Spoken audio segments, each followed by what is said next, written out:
अध्याय 10 के प्रश्नावली 1 का छठवां प्रश्न है। एक मीनार के आधार से एक सरल रेखा में ए और बी दूरी पर स्थित दो बिंदुओं से मीनार के शिखर के उन्नयन कोण पूरक कोण है, तो सिद्ध कीजिए कि मीनार की ऊंचाई अंडर रूट के अंदर ए बी होगी, कह रहे हैं ना। मतलब ऊंचाई का जो मान है वो अंडर रूट में आना चाहिए, ए बी। यहाँ पे हमें क्या करना है, इस प्रश्न को सिद्ध करना है, समझो। ठीक है, चलो हल करते हैं। सबसे पहले क्या करेंगे, चित्र बनाएंगे जैसे कि प्रश्न में कहा है उसके हिसाब से। ठीक है, तो इस प्रश्न में एक तो उन्नयन कोण का जिक्र किया है और एक पूरक कोण का जिक्र किया है ना। उन्नयन कोण और पूरक कोण, और जो पूरक कोण है वो भी क्या है, उन्नयन कोण है, कह रहा है। ठीक है, चलो मैं आपको समझाता हूं। इस प्रश्न में एक शिखर का है। ठीक है, सबसे पहले मैं क्या करूंगा, एक शिखर बना लूंगा। ठीक है, देखो शिखर कैसे होता है। शिखर जो है इस तरीके से होता है, एक कॉलम जैसा, है ना। कॉलम जैसा रहेगा शिखर, या पहाड़ के सबसे ऊंची मतलब जब आप पहाड़ के सबसे टॉप में पहुंच जाते हो तो ऊपरी हिस्से को क्या कहते हो, शिखर कहते हो। ठीक है, किसी भवन में अगर आप खड़ा हो जाते हो और उसके टॉप में रहते हो ना, तो वो क्या कहलाता है, शिखर कहलाता है। ठीक है, तो शिखर का मतलब ये ऊपरी हिस्सा जो है ये शिखर है। ठीक है, और ये नीचे हिस्सा है। अब इस प्रश्न में उन्नयन कोण का है। ठीक है, उन्नयन कोण, तो उन्नयन कोण क्या होता है, उन्नयन कोण जैसे कि देखो यहां से मैं क्या कर रहा हूं, देख रहा हूं। ठीक है, ये मेरा क्या है, आंख है, समझो। ठीक है, इस आंख से जब मैं देखूंगा तो एक हिस्सा मैं इधर देखूंगा, सीधा सीधा देखूंगा ना, बिल्कुल। तो एक हिस्सा इस तरीके से देखूंगा और दूसरा हिस्सा इसके शिखर को भी देखूंगा। ठीक है, ये कितना ऊंचा है ये देखूंगा। तो क्या करूंगा, इसको मैं इस तरीके से देखो देख रहा हूं, तो इस तरीके से रेखा को क्या करूंगा, मिला दूंगा। ठीक है, इस नीचे से जब मैं इस शिखर को देखूंगा और इस हिस्से को देखूंगा, इसी को हम कहते हैं उन्नयन कोण कहते हैं। क्या कहते हैं, उन्नयन कोण। ठीक है, उन्नयन कोण समझ में आ गया। ठीक, अब क्या कह रहे हैं, पूरा कोण भी उन्नयन कोण है। मतलब ये जो दूसरा साइड है, ठीक है, दूसरा साइड यहां से भी मैं देखूंगा तो एक हिस्सा क्या होगा, इधर देखेंगे, है ना। शिखर के नीचे हिस्से को एकदम सीधे सीधे देखेंगे, बिल्कुल देखेंगे, है ना। उसके बाद क्या करेंगे, टॉप हिस्से को देखने की कोशिश करेंगे। तो इस वाले हिस्से से मैं टॉप हिस्से को देख रहा हूं, ये रहा टॉप हिस्सा। ठीक है, तो यहां से मैंने क्या देखा, टॉप हिस्से को देखा। ठीक है, अब ये आपको कैसा दिखाई दे रहा है, एक प्रकार के त्रिभुज जैसा दिखाई दे रहा है ना। तो ये एक शिखर है, मतलब एक मीनार है। इस मीनार का शिखर हिस्सा है और ये आधार हिस्सा है। ठीक है, आधार से देखो ये आधार रेखा तैयार हुआ, ये वाला। और शिखर से देखो तिर्यक रेखा तैयार हुआ, हुआ ना। तो ये जो है इसका नाम मैं ए दे देता हूं, इसका नाम बी दे देता हूं, इसका नाम सी दे देता हूं। ठीक है, और इसका नाम मैं डी दे देता हूं, बिंदु पॉइंट का। ठीक है, प्रश्न में क्या कहा है, प्रश्न में ए बी दूरी का है ना। तो एक का नाम मैं ए दूरी रख देता हूं, यहां से यहां, मतलब बी से डी की दूरी क्या है, ए है, समझो। यहां से यहां की दूरी ए, और दूसरे की दूरी क्या रखने के लिए कहा है, प्रश्न में बी रखने के लिए कहा है। तो बी से सी की दूरी क्या हो गया, बी हो गया। ठीक, अब इस प्रश्न में हमें ज्ञात क्या करना है, ऊंचाई ज्ञात करना है ना। ऊंचाई, ऊंचाई का मान कितना ज्ञात होगा, ये तो पता है कि अंडर रूट के अंदर ए भी आना चाहिए, लेकिन हमें उसे ज्ञात करके लाना है। तो अभी मैं ऊंचाई को क्या रखूंगा, एच रखूंगा। ठीक है, ऊंचाई को अभी मैं क्या रखूंगा, एच। तो ये जो शिखर की ऊंचाई है वो अभी क्या है, एच है, समझो। क्योंकि अभी तक हमने सिद्ध नहीं किया है। जब सिद्ध कर लेंगे तब इसकी ऊंचाई कितना हो जाएगा, अंडर रूट के अंदर ए बी हो जाएगा, है ना।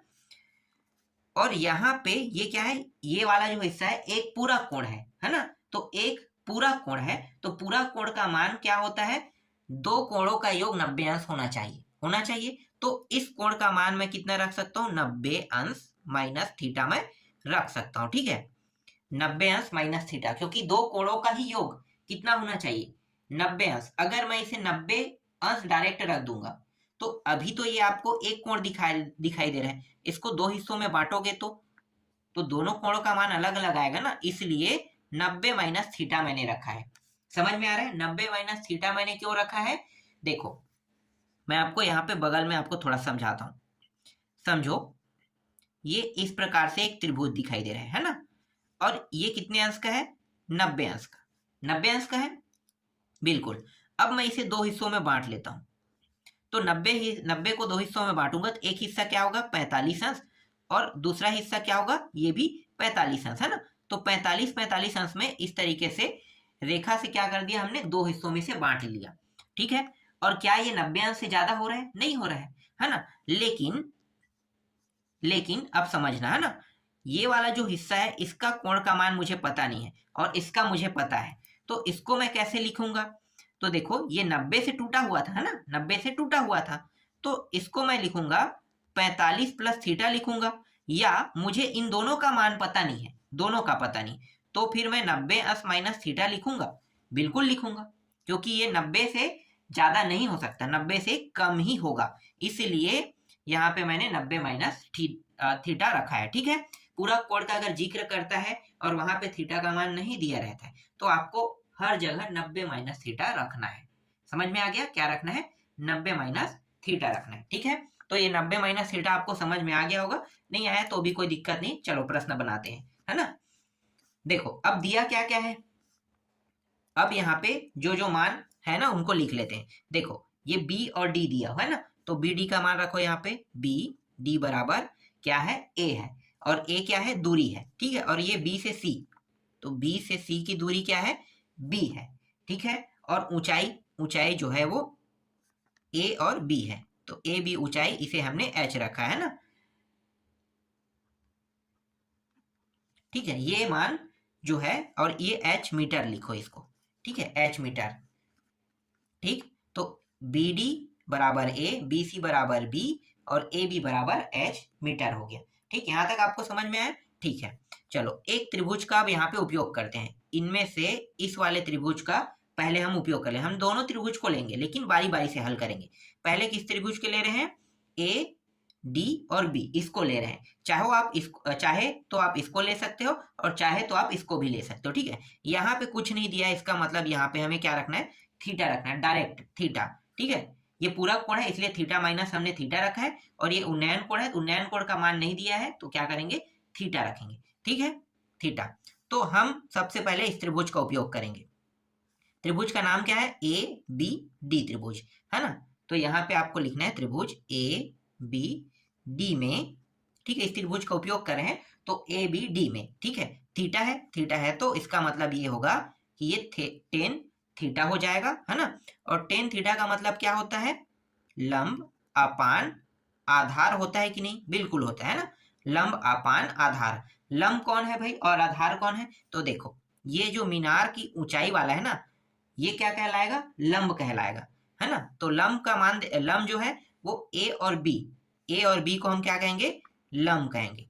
और आधार कह रहे हैं तो आधार क्या है, नीचे को ही हम आधार कहते हैं, तो ये बी और डी जो है वो क्या है, आधार है, ठीक। ए बी का मान देखो कितना है, ए बी का मान एच है, और बी डी का मान देखो, बी डी का मान ए है, तो यहाँ पे एच अपान क्या करना है आपको, ए रखना है, ठीक है, एच अपान ए आ गया, ठीक। तो यहाँ पे हम लिख लेते हैं टेन थीटा बराबर एच अपान ए, हमें क्या हुआ, प्राप्त हुआ, ये हमारा पहला समीकरण है, ठीक है, ठीक।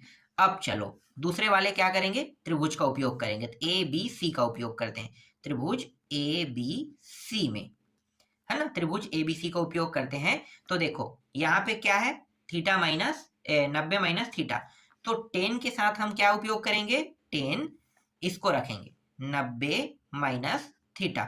जैसे यहाँ पे क्या था, थीटा था तो टेन थीटा किया है ना, यहाँ पे क्या है, 90 माइनस थीटा है तो टेन 90 माइनस थीटा लिखेंगे। फिर लंब अपान आधार होता है टेन का मतलब, ठीक है। लंब का मान देखो ये ऊंचाई है, ऊंचाई को हम क्या लिखेंगे, ए बी लिखेंगे ना, तो ये ए बी, और ये आधार है तो इसको लिखो बी सी, इसका मान एच है और बी सी का मान कितना है, बी है, तो ये रहा बी आ गया, ठीक। और ये टेन 90 माइनस थीटा का मतलब क्या होता है, 90 माइनस थीटा का मतलब होता है ये होगा कॉट थीटा हो जाएगा, ठीक है। ये कॉट थीटा कैसे हुआ, चलो मैं भी आपको समझाता हूँ ना। तो कॉट थीटा का मान क्या आया, एच अपान बी प्राप्त हुआ, इसको हम दूसरा समीकरण नाम दे देते हैं, ठीक है। देखो चतुर्थांश के बारे में आप लोगों ने पढ़ा है कि नहीं, नहीं पढ़े हो ना चतुर्थांश के बारे में, अभी अभी मैं जस्ट 11वीं के क्लास में मैंने बताया है, 11वीं का जब मैं क्लास ले रहा था तो उस समय मैंने चतुर्थांश के बारे में बताया। देखो 4 चतुर्थांश होते हैं, ठीक है। अब यहाँ पे मैं आपको पूरा चतुर्थांश समझा देता हूँ। देखो चतुर्थांश 4 चतुर्थांश होते हैं। इस तरीके से एक ग्राफ रेखा लेते हैं, ठीक है, ग्राफ रेखा। ये वाला जो हिस्सा है ये क्या है, प्रथम चतुर्थांश है ना, प्रथम चतुर्थांश।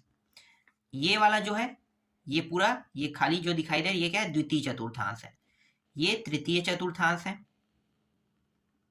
और ये चतुर्थ चतुर्थांश है, ठीक है। चतुर्थांश, प्रथम चतुर्थांश में साइन, कॉस, टेन, कॉट, सेक और कोसेक सभी प्लस में होते हैं। सभी किस में होते हैं, प्लस में होते हैं, ठीक है, सभी प्लस में।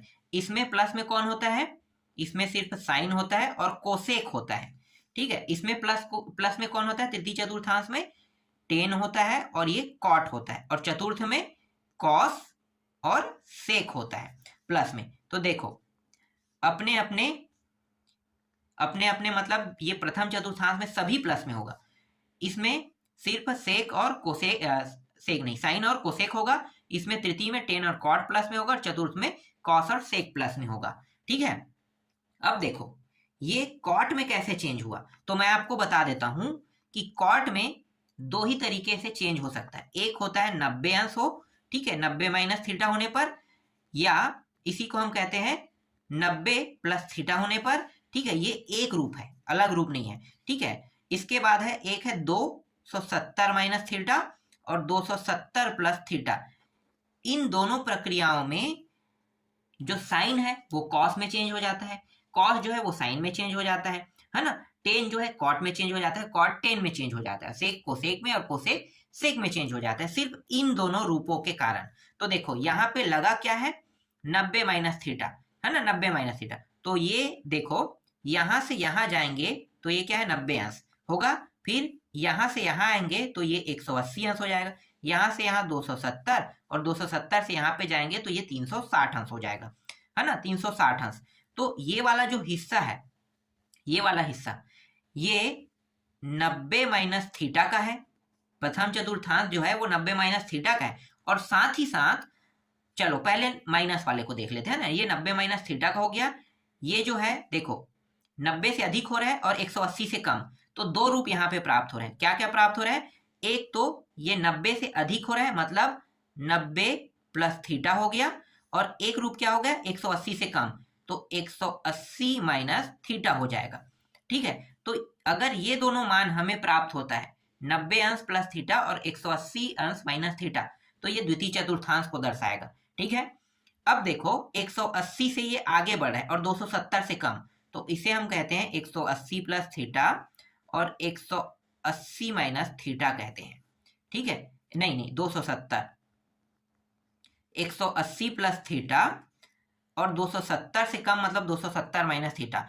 तो इस प्रक्रिया में ये तृतीय चतुर्थांश में रहेगा। आगे बढ़े तो आगे बढ़ते हैं तो 270 से आगे बढ़ा है तो 270 प्लस थीटा और 360 से कम तो 360 माइनस थीटा होगा, ठीक है। अब यहाँ पे देखो 90 माइनस थीटा है और ये 360 से ऊपर जा रहा है तो 360 प्लस थीटा का ये है। तो देखो हर एक में दो दो है, 90 minus theta 360 plus theta, 90 plus theta 180 minus theta, 180 plus theta 270 minus theta, 270 plus theta 360 minus theta, ठीक है। तो देखो यहाँ पे क्या है 90 अंश माइनस थीटा, और ये कौन से चतुर्थांश है, प्रथम चतुर्थांश। तो प्रथम चतुर्थांश में मैंने क्या बताया था कि 90 माइनस थीटा है, और देखो चाहे 90 माइनस थीटा हो या 90 प्लस थीटा हो, है ना, 270 माइनस थीटा हो या 270 प्लस थीटा हो, तो इसमें क्या है जैसे कि यहाँ पे जो 10 है ये अपना रूप चेंज कर देगा, क्या बन जाएगा, कॉट बन जाएगा। क्या बन जाएगा, कॉट। अगर ये साइन होता तो क्या बन जाता, कॉस बन जाता, है ना, कॉस बन जाता। अगर ये सेक होता तो कोसेक बन जाता। समझ में आ रहा है, तो ये अपना रूप चेंज कर देता है। लेकिन ध्यान देने वाली बात ये है कि अगर यहाँ पे 180 और 360 होता तो क्या ये कॉट बनता, नहीं बनेगा, ठीक है। कोई भी कंडीशन में 180 और 360 में ये कभी भी अपना रूप नहीं चेंज करता। ये 10 है तो अगर 180 यहाँ पे दिया है 90 की जगह में तो ये 10 के 10 में प्राप्त होता। अगर यहाँ पे 360 भी दिया होता तो भी ये 10 के 10 में प्राप्त होता, ठीक है।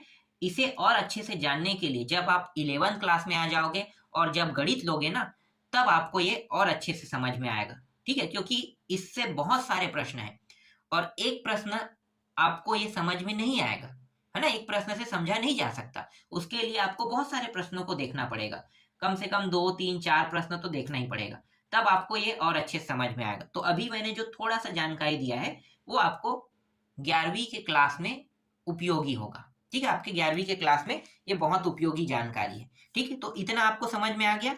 और ये सभी मान किस में रहेगा, जब अपना रूप चेंज कर रहा है, तो मैंने क्या बताया, ये प्लस के प्लस है ना, तो सभी मान देखो ये 10 के बाद कॉट में आने के बाद भी कॉट जो है प्लस में है, समझ में आ गया ये प्लस में क्यों है, ठीक है। आगे मैं जब ना इससे संबंधित प्रश्न होगा तब मैं आपको समझाऊंगा कि ये माइनस में कैसे होता है, प्लस में कैसे होता है, ठीक है।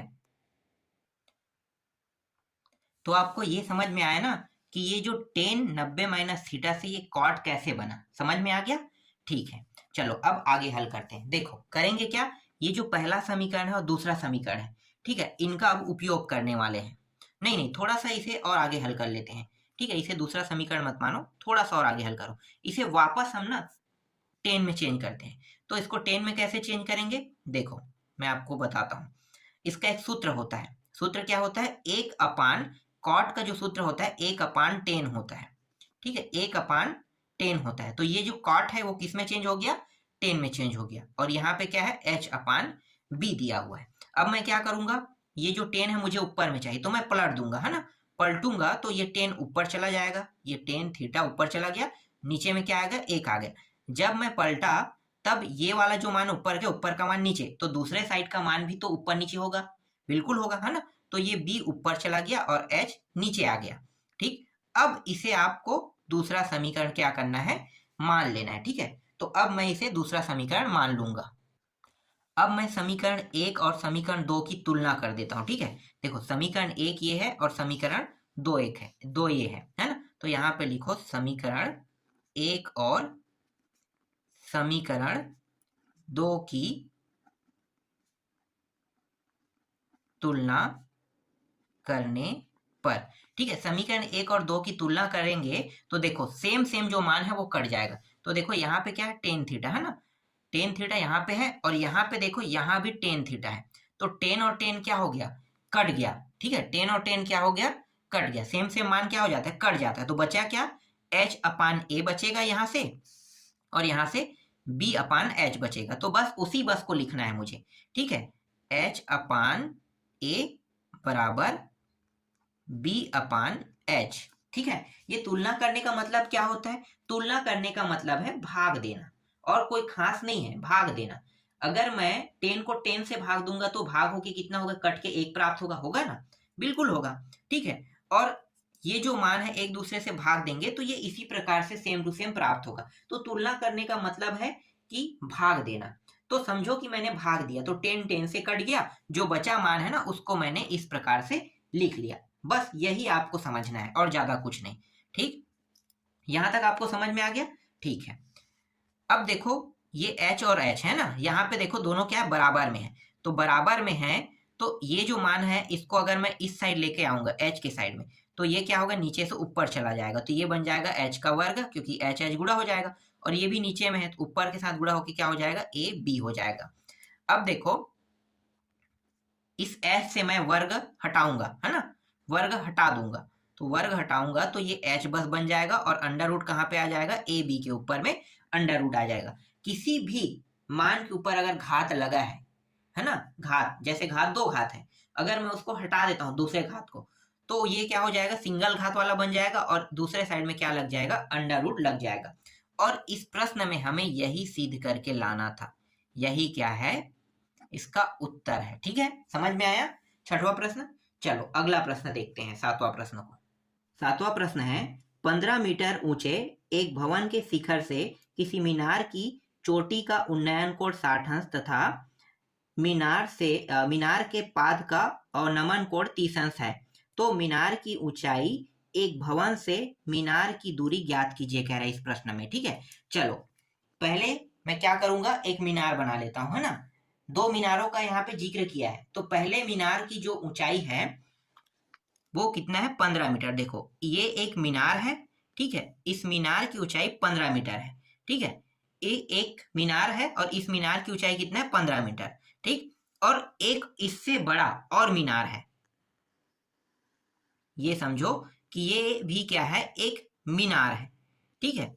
ये भी क्या है, एक मीनार है। और यहाँ पे, ठीक है, प्रश्न में क्या है, यहाँ पे एक व्यक्ति खड़ा हुआ है, ठीक है।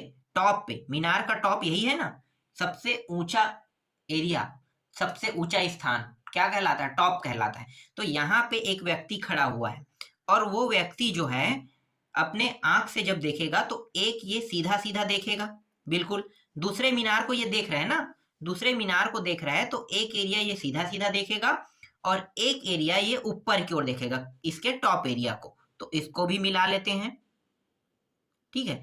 इसी को हम क्या कहते हैं, उन्नयन कोण कहते हैं। क्या कहते हैं, उन्नयन कोण, ठीक है। क्या कहेंगे, याद रखना, उन्नयन कोण, ठीक है। उन्नयन कोण, नीचे से हम इस एरिया और ऊपर की ओर को देखते हैं ना, उसे हम कहते हैं उन्नयन कोण कहते हैं। समझ में आ गया। तो ये क्या है, एक उन्नयन कोण कह रहा है। और उन्नयन कोण का जो मान है थीटा में दिया हुआ है 30 अंश दिया हुआ है। कितना दिया हुआ है, 30 अंश। अब फिर से प्रश्न क्या कह रहा है, प्रश्न ये कह रहा है कि ये जो मीनार है, ये जो बड़ा वाला जो मीनार है, ठीक है, अभी हमने क्या देखा, ऊपर और ऊपर एरिया को देखा। अब ये कह रहा है पाद, पाद मतलब चरण, ठीक है, चरण। तो अपने पैर का चरण नहीं देखना है, किसका देखना है, ये जो मीनार का चरण मतलब नीचे एरिया को देखना है। तो मैं यहां से, ठीक है, यहाँ पे जो व्यक्ति खड़ा है वो क्या कर रहा है, नीचे एरिया को देख रहा है इस प्रकार से, ठीक है, नीचे एरिया को देखा। तो ऊपर से जब ये नीचे देखेगा, इसको हम कहते हैं अवनमन कोण। क्या कहते हैं, अवनमन कोण, अवनमन, ठीक है, यहाँ पे मैं लिख देता हूं, अवनमन कोण कहते हैं। क्या कहते हैं इसको, अवनमन कोण। अगर इस एरिया से ऊपर की ओर देखते हैं तो उसे उन्नयन कोण कहते हैं, और यहां से नीचे की ओर देखते हैं, नीचे की ओर, उसको हम कहते हैं अवनमन कोण। अवनमन कोण का मान इस प्रश्न में दिया हुआ है 30 अंश दिया हुआ है, ठीक है। कितना दिया हुआ है, 30 अंश, ठीक। अब इनके नीचे वाले हिस्से को भी मिला लेते हैं, ठीक है। मिलाएंगे तो मिलाते हैं, तो यहां से यहां की दूरी कितना है, x मीटर है, ठीक है। मान लेते हैं, ये भी हमने क्या किया, माना, क्योंकि दिया तो नहीं है और ये चीज हमें ज्ञात करना है। तो ज्ञात करना है तो हम क्या मानेंगे, x मान लेंगे, ठीक है। अब ये और ये जितना उतना ये भी तो है ना, यहाँ से यहाँ की दूरी, तो इसको भी तो x ही नाम रखेंगे, बदलेंगे तो नहीं, बिल्कुल x रखेंगे, ठीक है। देखो ये और ये कितना है, 15 मीटर। तो यहाँ से यहाँ की भी दूरी तो 15 मीटर होगा ना, बिल्कुल। तो इसको भी हम रख लेते हैं, यहाँ से यहाँ की दूरी को 15 मीटर रख लेते हैं, ठीक है। अब यहाँ से यहाँ की दूरी हमारे पास नहीं है ना, दूरी मतलब ऊंचाई समझो, ऊपर की ओर जा रहा है तो मैं दूरी दूरी बोल रहा हूँ, तो आप लोग समझना कि ऊंचाई कहना, ठीक है। क्या है, ऊंचाई, ऊपर की ओर जा रहा है मतलब ऊंचाई। तो यहाँ से यहाँ की ऊंचाई हमारे पास तो नहीं है ना। तो हम क्या करेंगे, ये पूरा यहाँ से यहाँ को मान लेते हैं, कहाँ से, इस टॉप शिखर से लेके जो दूसरे वाला जो शिखर मतलब जो मीनार है ना, उसकी ऊंचाई को मान लेते हैं h। समझना, अभी मैं जो समझाना चाह रहा हूं, अगर आप एक बार समझ गए तो आसानी से ये प्रश्न बन जाएगा, ठीक है। हमने क्या माना, h मान लिया, ठीक है। लेकिन मुझे इस h में से इसके एक हिस्से का मान पता है, कहां से कहां, यहां से यहां का मान पता है।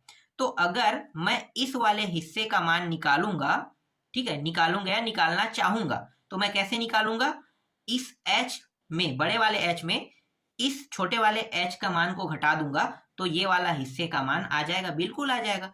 तो इसको मैं कैसे लिख सकता हूँ, h माइनस 15 मीटर, ऐसा लिख सकता हूँ, बिल्कुल लिख सकता हूँ, ठीक है। इस तरीके से इस वाले हिस्से का ऊंचाई कितना आया, h माइनस 15 मीटर आया, और यहां से यहां की ऊंचाई 15 मीटर। अगर पूरे को देखा जाए तो पूरे की ऊंचाई h मीटर होगा, बिल्कुल क्लियर हो गया, ठीक है। अब इनका नाम रख देते हैं, ये A हो गया बिंदु पॉइंट, ये B बिंदु पॉइंट, ये C, ये D, और ये वाला बिंदु पॉइंट E हो गया, ठीक है। देखो ये और ये त्रिभुज दोनों एक जैसा है, यहाँ पे 30 अंश आ रहा है, इसका मतलब यहाँ भी 30 अंश होगा, ठीक है। यहाँ पे 30 अंश है तो यहाँ भी क्या होगा, 30 अंश होगा, क्लियर, ठीक है।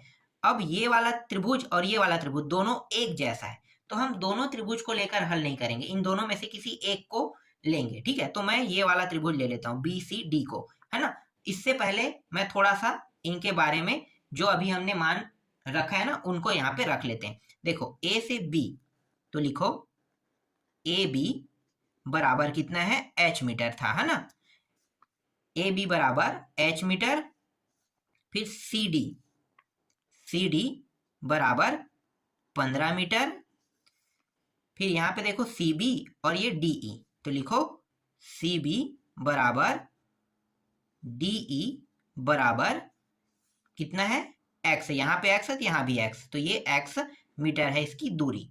ठीक है, यहाँ तक आपको समझ में आया। ठीक, अब बचा क्या है, देखो ये वाला बचा है E और A, या A या E, तो लिखो यहाँ पे ए ई बराबर इसकी ऊंचाई कितनी है, h माइनस 15 मीटर है। ठीक है, ये क्लियर हो गया। ठीक, चलो अब प्रश्न को हल करते हैं। हम इन दोनों में से एक त्रिभुज को लेकर हल करेंगे, क्योंकि दोनों उन्नयन कोण है, ये भी उन्नयन कोण वाला त्रिभुज है और ये भी उन्नयन कोण, उन्नयन ही, सॉरी मैं उन्नयन बोल रहा हूँ, ये उन्नयन है, ये अवनमन है। ये भी अवनमन कोण वाला त्रिभुज है, ये भी अवनमन कोण वाला त्रिभुज है। इनमें से एक को लेंगे, क्योंकि दोनों को लेकर हम हल नहीं करेंगे अगर दोनों सेम है तो, क्योंकि सेम होने पर मान एक जैसा आएगा, इसलिए एक को ही हल करेंगे। तो मैं बी सी डी को ले लेता हूं, तो यहाँ पे त्रिभुज बी सी डी को हल करते हैं। तो बी सी डी में देखो टेन थीटा बराबर, क्योंकि हर प्रश्न में टेन थीटा ले रहे हैं ना, टेन थीटा का मान क्या होता है, लंब अपान आधार होता है लंब अपान आधार। लंब क्या है, ये वाला सी डी लंब है, और आधार क्या है, बी सी। तो सी डी का मान 15 मीटर, ये रहा 15, और बी सी का मान कितना है, x है। ठीक है, और यहाँ पे देखो थीटा का मान कितना है, 30 अंश। तो जहां पे थीटा लिखा है ना, यहाँ पे मैं क्या रख दूंगा, 30 अंश रख दूंगा। ठीक है, तो 30 अंश रखो, तो 10 30 अंश बराबर 15 अपान x, और 10 30 अंश का मान कितना होता है, 1 अपान करनी 3 बराबर 15 अपान x। इस x का गुणा इसके साथ होगा, तो 1 के साथ गुणा होने पर x ही आएगा, और 3 और 15 का गुणा होने पर तो करनी 3 और गुणित 15 आ जाएगा। ठीक है, तो x का मान कितना आया, इतना आया। ठीक है, ठीक, अगर इसे थोड़ा सा विस्तार से और अगर हल करना चाहोगे तो करनी 3 का मान कितना होता है, करनी 3 का मान होता है 1.732 होता है। ठीक है, इसे निकालने के एक तरीका है, मैं लास्ट में बताऊंगा। ठीक है, कैसे निकाला जाता है, मैं पहले पूरा प्रश्न हल कर लेता हूँ, फिर मैं बताऊंगा कि इसे कैसे निकाला जाता है। ठीक, और इसका गुणा 15 के साथ करोगे तो कितना आएगा भाई, 28.98, यही आएगा, 28.98 आ जाएगा। ठीक है, चाहो तो आप ये मान भी ले सकते हो। ठीक है, चाहो तो आप इस तरीके से करनी 3 का मान 1.732 गुणित 15 रख के भी आप ये मान भी उपयोग कर सकते हो। ठीक है, तो हम यही मान रखेंगे, क्योंकि आगे हल करेंगे तो कटाने में आसानी होगा, इसलिए हम इसका उपयोग करेंगे। ठीक है, चलो अब हम दूसरे वाले त्रिभुज का उपयोग करेंगे। ये अवनमन कोण वाला हो गया हल। अब ये बचा क्या, उन्नयन कोण। उन्नयन कोण देखो क्या है, ए डी ई है ना, तो ए डी ई त्रिभुज का उपयोग करो। त्रिभुज ए डी ई में टेन थीटा बराबर लंब अपान आधार। ठीक है, लंब देखो, ये जो लंब है ना, ए और ई है, तो ए ई अपान ये ए ई लंब हो गया, और ये वाला क्या है, आधार है, मतलब डी ई। तो लिखो डी ई, ए ई का मान कितना है, h माइनस 15, और डी का मान x है, और थीटा का मान 60 अंश दिया है, देख लो 60 अंश। तो ये हो गया 10 60 अंश बराबर h माइनस 15 और ये x। 10 60 अंश का मान कितना होता है, करनी 3 होता है, और h माइनस 15, और नीचे में x। इसका गुणा कर दो, तो ये करनी 3 गुणित x, और यहाँ पे h माइनस 15 बचेगा, है ना। x का मान क्या रख सकते हैं, देखो ये रहा x का मान आया है, तो इस मान को हम कहाँ पे रखेंगे, यहाँ पे रखेंगे। तो ये करनी 3 गुणित करनी 3 गुणित 15 बराबर h माइनस 15। तो ये देखो दोनों करनी 3 है, तो आधा आधा है ना, तो आधा आधा दोनों गुणा होकर क्या होगा, या ये समझो कि ये 3 × 3 है, तो देखो जोड़ा बना रहा है, या फिर कहो 3 का वर्ग इस तरीके से, तो 3 यहां से बाहर आ सकता है, बिल्कुल आ सकता है। तो इसके जगह पे मैं क्या रख सकता हूँ, 3 रख सकता हूँ। देखो कैसे हुआ, पता चल गया, बिल्कुल। तो यहाँ पे मैं क्या रखूंगा, 3 रखूंगा। 3 गुणित ये रहा 15 बराबर h माइनस 15। तो ये हो जाएगा 15 तिया 45, और इस 15 को इस साइड ले आते हैं, तो ये माइनस से क्या हो जाएगा, इस साइड आएगा तो प्लस हो जाएगा, और यहाँ पे बचेगा क्या, h। दोनों को जोड़ो तो 60, तो h का मान क्या प्राप्त हुआ, 60 प्राप्त हुआ। ठीक है, h का मान 60 प्राप्त हुआ। देखो h का मान यहाँ पे 60, मतलब ऊंचाई जो है वो 60 प्राप्त हुआ। ठीक, देख लो a से लेके b की ऊंचाई कितना प्राप्त हुआ, 60 प्राप्त हुआ। अब यहाँ पे देखो आसानी से मैं इसका मान निकाल सकता हूँ ना, h माइनस 15, मतलब ये वाला हिस्से का मान बिल्कुल निकाल सकता हूँ। देखो कितना है, तो 60 में 15 घटा दो, कितना आ जाएगा, 45 आ गया। देखो तो ये वाला जो हिस्सा है h माइनस 15 जो हमने लिखा है, उसका ऊंचाई कितना है, 45। समझ में आ गया, ये वाला हिस्सा 15 है, तो ये वाला हिस्सा कितना है, 45 मीटर है। देखो कितना आसानी से हमने निकाल दिया। समझ में आया ये प्रश्न। इस प्रश्न में दूरी निकालने के लिए क्या था, x का मान निकालने के लिए कहा था, और ऊंचाई निकालने के लिए कहा था, है ना। तो दोनों मान निकल गया है, समझ में आ गया। ठीक है, देखो अब मैं आपको क्या बताना चाह रहा था, देखो बताना चाह रहा था कि ये जो कर्णी 3 है ना, इसका मान कैसे निकाला जाता है। देखो बहुत सिंपल और बहुत सरल है। करना क्या है मैं आपको बताता हूँ, बस थोड़ा सा बताऊंगा, आपको समझ में आ जाएगा।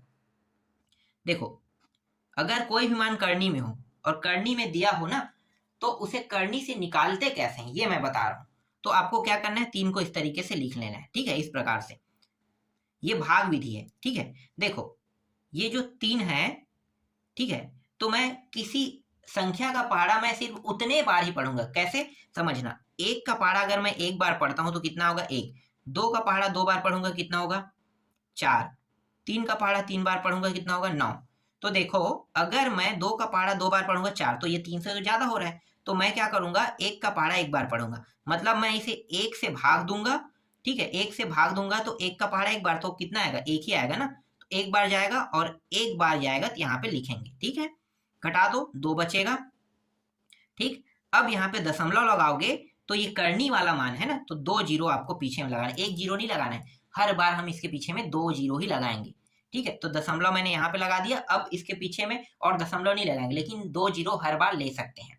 ठीक है, अब इस 1 को इस 1 के साथ जोड़ देंगे, कितना होगा, 1 1 2 हो गया। 2 मैंने लिखा। ठीक है, आगे हल करते हैं। देखो अब मैं क्या करूंगा, मैं फिर से पहाड़ा पढ़ूंगा, है ना। जैसे कि 1 का पहाड़ा 1 बार, 2 का पहाड़ा 2 बार। ठीक है, तो 1 का पहाड़ा 1 बार पढ़ूंगा, तो ये जो 2 है ना, इसको आगे में इस तरीके से लिखते जाऊंगा। ठीक है, पढ़ तो रहा हूं 1 का पहाड़ा 1 बार, 2 का पहाड़ा 2 बार, लेकिन यहाँ पे जो 2 आया है इसको आपको इस तरीके से आगे में लगाते जाना है। ठीक है, 7 का पहाड़ा 7 बार पढ़ूंगा और 2 को इस तरीके से लगा दूंगा। देखो तो 21 एकम 21, ये तो 200 से बहुत कम है। ठीक है, और ये 2 का 22 दूनी कितना हो, 44, ये भी बहुत कम है। तो आगे बढ़ते हैं, तो 27 गुणी 7 करके देखते हैं। तो ये 49 का 9, 4 हासिल, 7 दूनी 14 और 15, और कितना हो जाएगा, 16, है ना। 17 18, तो ये 1 8 9 हो जाएगा। तो देखो अगर मैं इसको 2 8 गुणी 8 करता हूं तो ये ज्यादा हो जाएगा, तो मैं क्या करूंगा, इस वाले का उपयोग करूंगा। तो देखो 200 से कम है ये, 1 8 9 कितने बार पढ़ा, 7 बार, तो 7 बार पढ़ा, 7 लिखेंगे। और देखो 2 तो पहले से हमने लिख दिया है ना, तो बचा क्या है, ये 7, तो इस 7 को यहाँ पे लिखो। समझ में आ गया, घटा दो, 1 1। ठीक है, अब कितने जीरो लेंगे, फिर से 2 जीरो लेंगे, लेकिन दशमलव 1 बार ही लिखेंगे, है ना। लेकिन हर बार हम इसके पीछे में 2 जीरो ले सकते हैं। ठीक है, अब ये 7 को इसके साथ जोड़ दो, तो 7 दूनी 14, 1 हासिल, तो ये 34 हो गया। अब फिर से क्या करेंगे, देखो फिर से हम क्या करेंगे, 1 गुणित 1, 2 गुणित 2, 3 गुणित 3, ऐसे ही करेंगे। लेकिन इस बार कितने को अटैच करेंगे, 34 को। 34 यहाँ भी, 34 यहाँ भी, 34 यहाँ भी। समझ में आ गया। तो देखो 1 बार पढ़ेंगे तो 3 4 1, ये तो बहुत कम है। इससे 2 बार पढ़ोगे तो 4 8 9, देखो ये इसके लगभग लगभग आसपास आ रहा है ना, लगभग कितना हो गया, 2 दूनी 4 और 4 दूनी 8, और 2 तिया 6, हाँ ये 6 आ रहा है, अभी भी बहुत कम है ये। आगे पढ़ो, देखो 3 तिया 9, 3 चौक 12 का 2, हासिल आई 1, 3 तिया 9 1 10। देखो अब आ गया लगभग लगभग। तो 3 बार पढ़ें तो 3 बार यहाँ पे लिखेंगे, ठीक है। और ये जो मान है 1 0 2 9 यहाँ पे लिख लेते हैं, ठीक है। और ये रहा 1 और ये 7 फिर 0 0, ठीक है। यहाँ पे कितना आ गया, 71 आ गया, ठीक। अब यहाँ पे फिर से मैं क्या करूंगा, 2 जीरो उतार दूंगा, ठीक है। और ये जो 3 आया है इसको इसके साथ क्या करते हैं, जोड़ते हैं। मैंने बताया था ना, 1 मिनट। और कितने बार गया था, ये 3 वाला हिस्सा है ना, देखो कितना बनना था, यही बनना था, देखो। और 3 को क्या करेंगे, अब जोड़ देंगे। तो 3 और 3 6, 4 और ये 3 हो गया, इतना आया, ठीक है। अब क्या करेंगे, इसके पहाड़े को फिर से पढ़ेंगे। कैसे, 1 गुणित 1 बराबर, इस मान को अटैच करते हो 3 4 6 को, ठीक है। तो 3 4 6 ही आएगा और 1 है ना।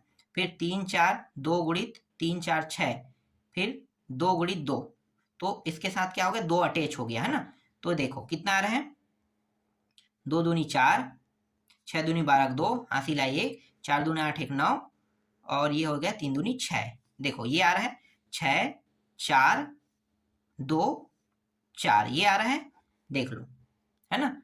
तो ये हो गया 6 और ये कितना हो जाएगा, ये तो ये 7 हो गया और ये 1, मतलब ये 10 और ये 6, ठीक है। इतना बचेगा शेष, ठीक।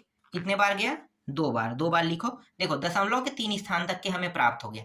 तो दशमलव के 3 स्थान तक प्राप्त होगा, आगे और हल करने की जरूरत नहीं है, इतने में ही क्या करते हैं, रोक देते हैं। समझ में आ गया कैसे कैसे निकालते हैं। तो देखो दशमलव 3 स्थान तक, चाहो तो इसके और भी पीछे की स्थान तक निकाल सकते हो, तो इतना काफी है ना। अब देखो आपके बुक में जो उत्तर आया होगा, देखो मैंने क्या रखा था, 1.732 मैंने रखा था ना। और देखो यहाँ भी क्या हुआ, 1.732 प्राप्त हुआ, मतलब करनी 3 का मान 1.732 है। और गुणित क्या है, यहाँ पे 15 दिया, 15 साथ गुणित करोगे तो ये मान आपको मिलेगा 28.98। तो आपके बुक में ना ये ही मान दिया होगा, उत्तर में 28.98 दिया होगा। तो कैसे आया पता चल गया, है ना। तो इस तरीके से करनी के मान को निकाला जाता है और प्रश्नों को इस प्रकार से बनाया जाता है।